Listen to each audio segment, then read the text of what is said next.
Hello, good morning students. तो आज हम आपके साथ एक्टिव पैसिव वॉइस का सेकंड पार्ट लेके आए हैं, जिसमें हम अफर्मेटिव नेगेटिव के बाद जो कुछ प्रिपोजिशन फिक्स्ड प्रिपोजिशन के वॉइस बनाए जाते हैं, जिनको हम किस तरीके से बनाते हैं, इसमें हम डिस्कस करेंगे। तो देखिए ध्यान से, ये मैंने आपको पिछली वीडियो में एक्टिव से पैसिव में चेंज करने के लिए 5 स्टेप बताए थे। फर्स्ट स्टेप, सब्जेक्ट और ऑब्जेक्ट को आइडेंटिफाई करना कि ये सब्जेक्ट है हमारा, ये ऑब्जेक्ट है। फिर सब्जेक्ट को बाई लगाकर पीछे ऑब्जेक्ट की जगह, ऑब्जेक्ट को सब्जेक्ट की जगह। फिर ये ध्यान रखना था कि कुछ सब्जेक्ट होते हैं जिनको हम बाई लगाकर नहीं लिखते, गवर्नमेंट है ना, पीपल, पुलिस, और मैंने बहुत सारे बताए थे आपको।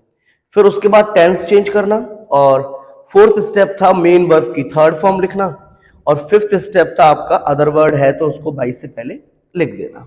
इतना था। वही चीज को आपको यहां अप्लाई करना है।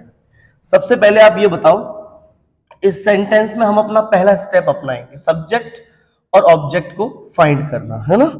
तो ध्यान दीजिए, इस सेंटेंस में सब्जेक्ट क्या है, देखो फायर, ये सब्जेक्ट है।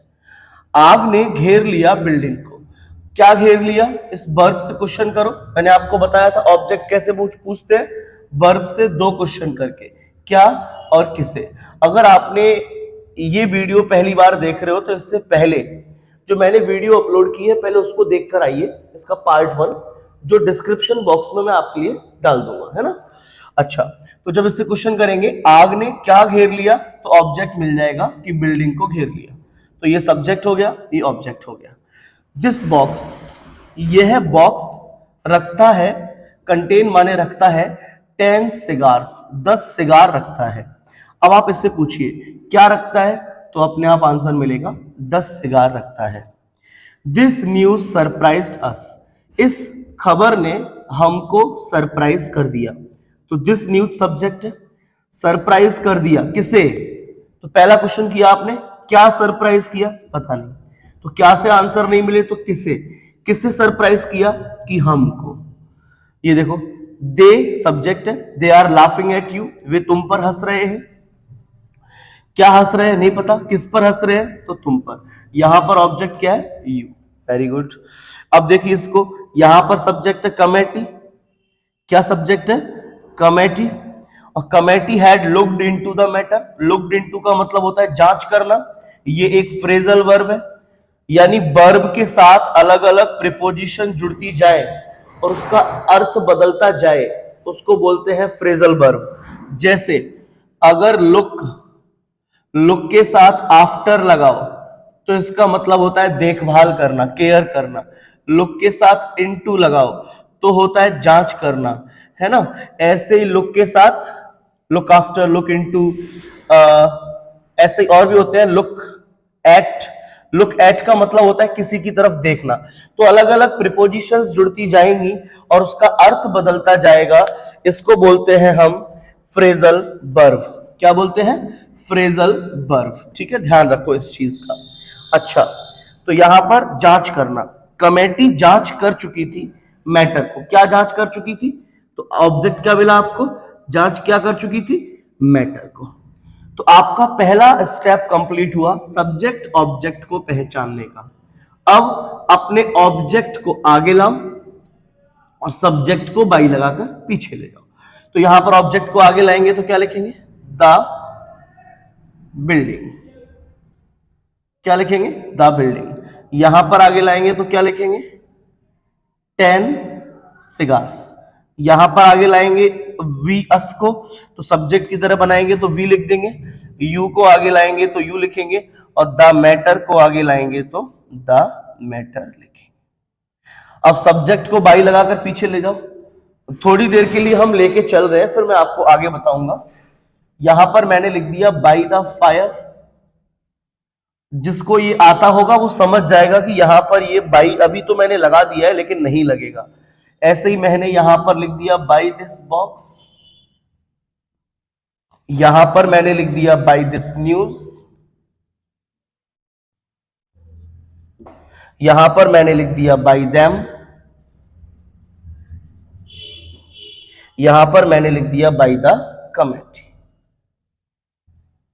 By the committee. अच्छा, तो ये हमारा फर्स्ट स्टेप हो गया, ऑब्जेक्ट को आगे रखना, सब्जेक्ट को बाई लगाकर पीछे रख देना। Very good. अब आओ सेकंड स्टेप पे। सेकंड स्टेप क्या था आपका, सॉरी थर्ड स्टेप, टेंस पहचानना और चेंज करना। टेंस पहचानो, ये वर्ब की कौन सी फॉर्म है, सेकंड फॉर्म है, और वर्ब की सेकंड फॉर्म किस में आती है आप बताइए। वेरी गुड, पास्ट इंडेफिनिट में। तो वर्ब की सेकंड फॉर्म आती है पास्ट इंडेफिनिट, और पास्ट इंडेफिनिट को चेंज करते हैं पास्ट कॉन्टिन्यूअस, यानी इज एम आर। बिल्डिंग एक, सॉरी वाज वर्ब, बिल्डिंग एक है तो हम यहां क्या लिख देंगे, वाज, है ना, वॉज लिख दिया। ऐसे ही कंटेन्स, कंटेन वर्ब की फर्स्ट फॉर्म है, उसमें एस लगी है, यानी प्रेजेंट इंडेफिनिट, और present indefinite present continuous is am are. सिगार कितने हैं, 10, प्लूरल है तो यहां आ जाएगा आर, क्या आ जाएगा, आर। Very good. ऐसे ही आप अगले वाले को पहचानोगे, अगला वाला क्या है, सरप्राइज्ड, यानी ये वर्ब की सेकंड फॉर्म, और वर्ब की सेकंड फॉर्म बिल्कुल ऊपर वाले की तरह पास्ट इंडेफिनिट, और पास्ट इंडेफिनिट चेंज होके वॉज वर्ब। ये सब मैं आपको पार्ट 1 में बता चुका हूं। तो यहां पर वी के हिसाब से क्या आ जाएगा, वर्ब। यहां आ जाओ इज एम आर, और is am are present continuous, और इज एम आर को हम चेंज करके इज एम आर में ही रखते हैं, प्लस बीइंग लग जाता है क्योंकि वर्ब की बी फॉर्म लगती है। तो यू के हिसाब से क्या आएगा, यहां इज एम आर को चेंज करके इज एम आर, तो यू के हिसाब से क्या आ जाएगा, आर, प्लस क्या रख देते हैं, बीइंग। अगला क्या है, हेड, परफेक्ट। परफेक्ट को भी सेम परफेक्ट में ही रखते हैं, बस बी फॉर्म लगानी होती है, और परफेक्ट में थर्ड फॉर्म लगती है, तो बी की थर्ड फॉर्म बीन होती है, इसलिए हेड को तो हेड में ही रखते हैं, बी की फॉर्म लगानी है तो थर्ड फॉर्म बीन लिख दी, यानी हेड को हेड में रखा, बीन लिख दी। परफेक्ट को परफेक्ट में ही रखो, प्लस बीन लगाओ। कॉन्टिन्यूअस को कॉन्टिन्यूअस में ही रखो, प्लस बीन लगाओ।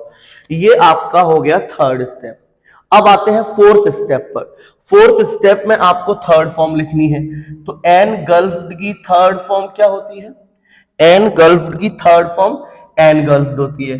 कंटेन की थर्ड फॉर्म क्या होती है, कंटेन्ड होती है। सरप्राइज्ड की थर्ड फॉर्म क्या होती है, सरप्राइज्ड ही होती है। लाफ्ड की थर्ड फॉर्म क्या होती है, लाफ्ड ही होती है। और लुक्ड इनटू की थर्ड फॉर्म क्या होती है, लुक्ड इनटू ही होती है। इतना समझ आ गया।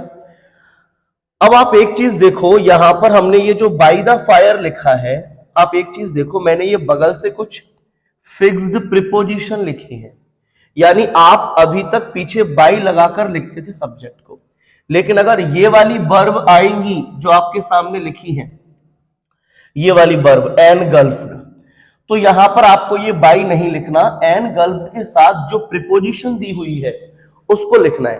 तो यहां पर आप बाई ना लिखते हुए एनगल्फ्ड के साथ इन दिया है तो इनको लिखिए, है ना। और फायर थोड़ा ज्यादा दूर हो गया, मैं आगे लिख देता हूं, इन द फायर, ये बनेगा। ऐसे ही कंटेंट के साथ क्या लगाते हैं, देखो कंटेंट के साथ इन, तो यहां पर ये बाई ना लगते हुए क्या लगेगा, इन दिस बॉक्स। ऐसे ही सरप्राइज्ड के साथ क्या लगता है, एट, तो यहां पर ये बाई ना लगते हुए क्या लगेगा, एट। अब यहां देखो, इनमें लाफिंग के साथ पहले ही क्या दे दिया है लगाते हुए, यहां पर उन्होंने पहले ही फिक्स लगा दिया है कि लाफिंग एट, तो लाफ्ड के बाद आप एट रख दो और बाई भी रखा रहेगा। तो ये याद रखो, जिन प्रीपोजिशन के साथ पहले से ही उनकी फिक्स प्रीपोजिशन दे दी जाए उनको भी रखो और बाई भी लगाओ। दो दो प्रीपोजिशन एक साथ लग सकती है पैसिव वॉइस में, तो यहां पर एट भी लगाना पड़ेगा और बाई भी लगाना पड़ेगा। ऐसे या नीचे वाले में देखो इनटू लगा हुआ है और बाई भी लगा हुआ है, क्यों, इस वर्ब के साथ पहले ही वो फिक्स प्रीपोजिशन लिख रहा था, तो पहले ही दिया गया हो तो उसको लिखो, बाई भी लगा दो। जहां पहले नहीं दिया गया इन तीनों में, उनको हम यहां से याद करेंगे और उसको रखेंगे, लेकिन बाई को यहां पर नहीं लिखेंगे। आई थिंक आपको ये सब कंप्लीट एकदम समझ आ गया होगा। इसको अच्छे से नोट डाउन कर लो, स्क्रीनशॉट ले लीजिए बढ़िया तरीके से, और इन वर्ब को नोट डाउन करके लर्न कर लो कि जब भी ये वर्ब आएंगी तो हम बाई ना लगाते हुए इनकी जो फिक्स प्रीपोजिशन होंगी उसको लगाएंगे। धन्यवाद।